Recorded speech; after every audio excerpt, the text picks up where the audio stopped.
Welcome back to Supergirl's podcast, The Hero Whispers. We have a show like you have never heard before. Today, we have the Queen of Kindness as our guest, Elizabeth Berry. Oh my God, wait till you hear her, what she has to say. It is so exciting to have someone that embraces kindness and goodness the way this woman does. Amazing. But before that, we get into that, just a little 4-in-1 on the show in case you're listening for the first time. Supergirls is a platform that was created to inspire and empower college women to transition into the real world. And I'm the founder, Jeannie McPhillips, Jean Marie, and I started this podcast to help inspire these women with stories of amazing people. And also stories of the college girls themselves to really help them get out there and, get their foot in the door, wherever that may be. So we help the girls with tools like career counseling, career clarity, networking, mentoring, and personal branding, and anything they need to really excel when they launch.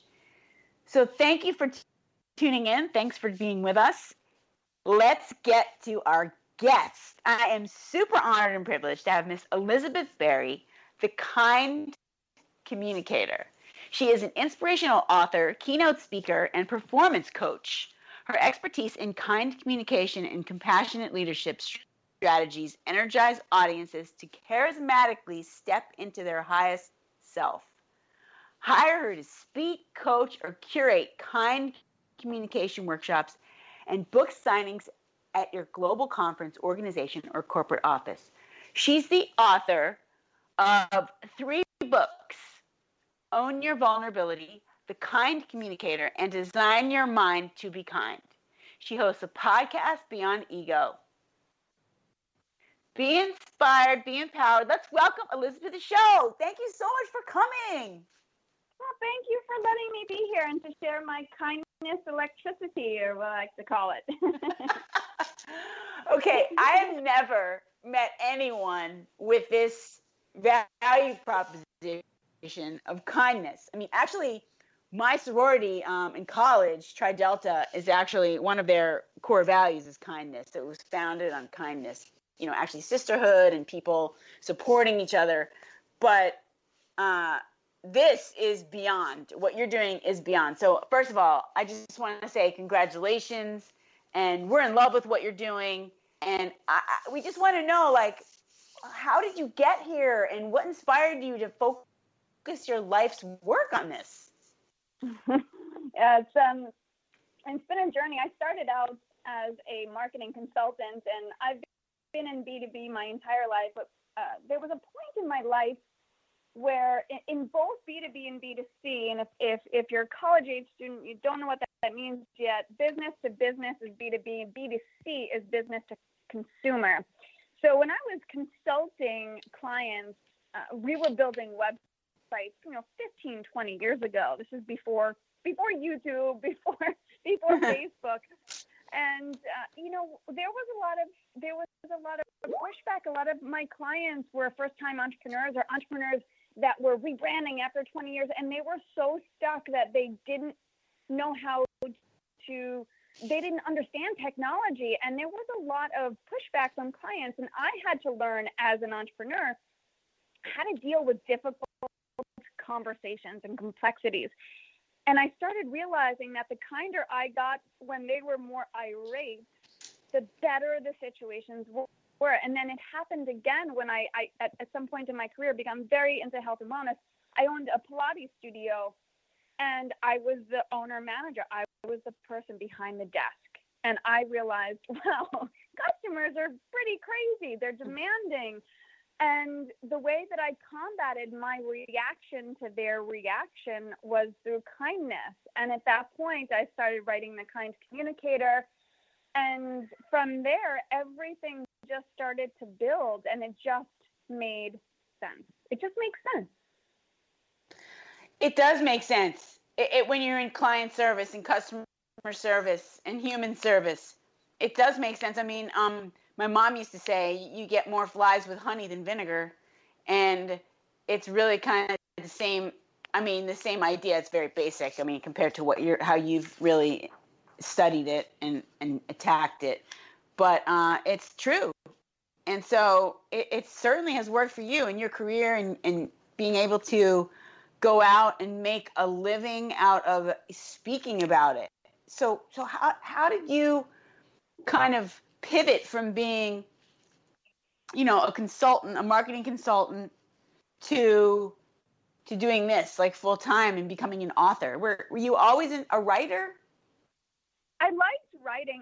As a marketing consultant, I was not only the person consulting, I was the person that was writing their content on their websites, creating the campaigns. I loved content writing.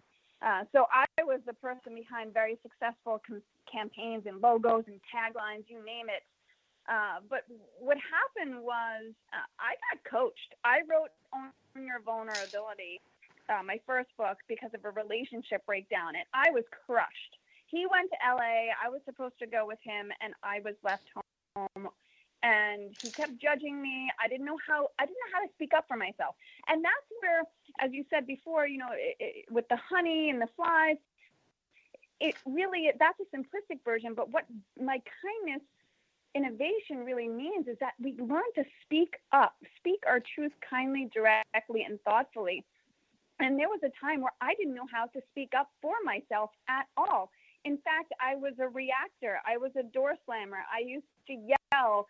I grew up in an Irish family. That's all I was taught how to do, until I realized that was not effective.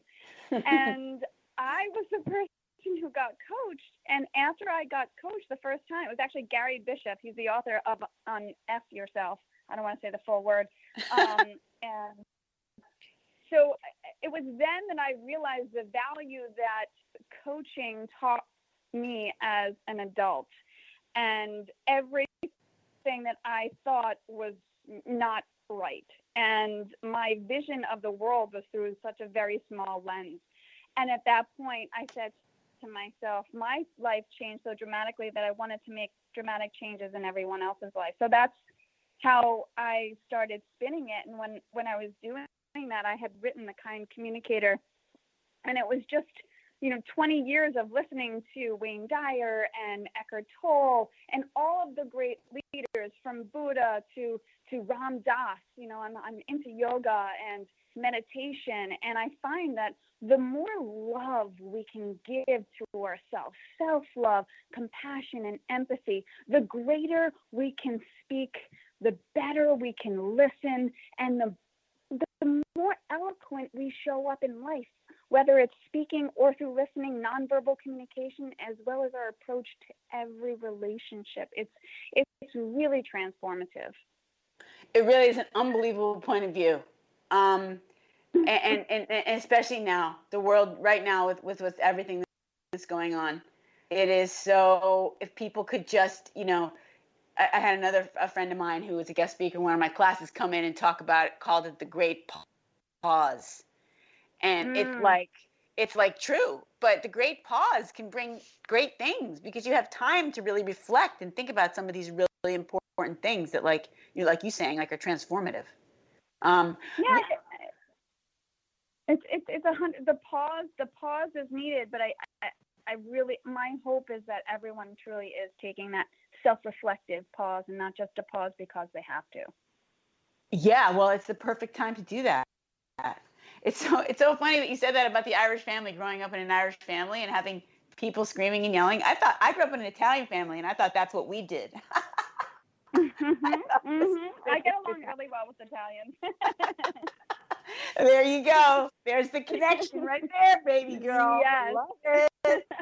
OMG. So wait, so the Kind Communicator was your first book, or Own Your Vulnerability was your first book? Which one was the first one that you wrote? Own Your Vulnerability was first, and then I wrote the Kind Communicator, and I was already writing Design Your Mind to Be Kind once I started the Kind Communicator. I mean, we already had the idea for the cover, which wasn't even the cover, but I knew that I was going to write a sequel to it.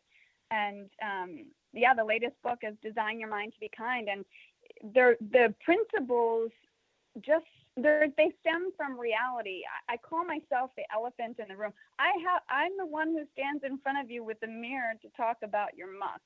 And a few people have even said to me, I have your book, it's sitting on my coffee table, but I'm scared of it. And we laugh and we cry together. I have so many women calling me crying. And then there are certain points in the book where people, I ask everyone, if you're really into it, send me what you're learning right now. And a few people sent me PDFs and Word documents of what they're learning. Like, the greatest thing is that, personal and professional development was not taught in school. And when we tap into it, it's rather difficult in the beginning. I mean, it's taken me 20 years to become who I am today, and it's going to take me another 80 years to become an even better person. So anyone who's listening right now, who's tapping into that kind communication, speaking your truth, I mean, what does it all mean? What does it mean? It means to really stand in your power.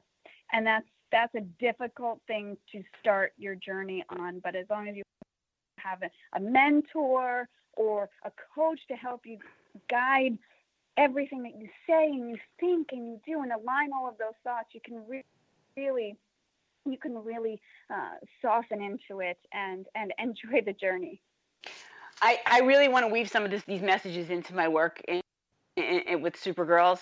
We have a mini boot camp coming up at the end of the month, and it's a live Zoom event, and I may have to invite you to Zoom bomb and just say a couple of your powerful words. Because when I was on one of your in the leadership series, I would love for you to talk about that too. And I heard, some of the things that you were telling the community, and it was just, I had shivers like up and down my spine. Like, it was just so cool. So yeah, can you talk about that leadership series that you're doing and working on right now? Yeah. So, what I was actually asked to do it. So someone was saying, we're all at home, we're stuck at home, and, we have meeting. We need a little bit of comfort, like a dose of reality, a dose of Elizabeth. Everyone wants a little bit of EV time, which is beautiful to hear. So I created a leadership series just based upon what I think that people would need right now, which is calm as a superpower. On this Friday, I'm going to be doing a 3:00 session on the eloquence in writing and speaking based upon my authorship and based upon my 17 TEDx events that I've curated, marketed, and promoted, creating curiosity in communities. And, I'm continuously inspired to give back to the world. And a lot of people don't have funds right now to invest in a coach or a consultant. So I did a great Facebook Live yesterday, and I told everyone, if you're coming to my leadership series, whether I inspire 1 people, 2 people, 15 or 100, and as much as you think it's for you, I'm doing it for me, because as a global speaker, I don't have the opportunity to be on stages. I'm continuously honing my skills so I can practice in my living room. You never want to let any time go down when you're not honing your craft. So that's a little bit of something that came out of this too. I'm really doing it for myself, which is so important for every woman to hear. What are you doing for you? Well, it goes back to what you said earlier on. I mean, the self-love comes first, because out of that, the other stuff grows. Absolutely. Mm-hmm. Yeah, and as women, we don't always do that. We always taking care of everyone else, as a parent, as in a relationship, a sibling, or a daughter. So we do have to be constantly reminded of these things, and it's okay. Especially, I mean, I Italian Catholic.